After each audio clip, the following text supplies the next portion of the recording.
μεγάλη και τρανή και ευλογημένη, γιατί κατέβη ο Χριστός για φιλανθρωπία, ήρθε στην στένα βαπτιστή χωρίς να έχεις φρία. Σπήλαιον παίρνει χρονατών και πάθει το προβάτων, ήρθε στη στένα γεννηθείς ως γάμμα των θαυμάτων. Με παρανάσε τύλιξε η δέσποινα Κυρία, ήμουμε προσκυνούμε σε υπέρμα και Μαρία. Στις 25 Δεκεμβρίου ήρθες και γεννήθης και ήρθε η πρώτη Γενάρη σάκος περιτομήθης.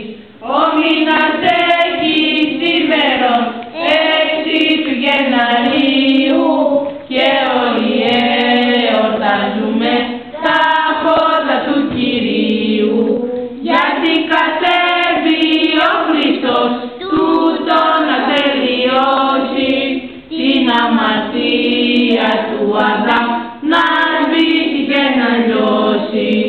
Σήμερα είναι των φωτών, παγιάζουμε τον κόσμο και οι παπάδες περπατούν με το σταυρό στον δρόμο και μες στα σπίτια μπαίνουσι και τον Ιορδάνη, βοήθεια να τον έχουμε τον Άγιο Ιωάννη.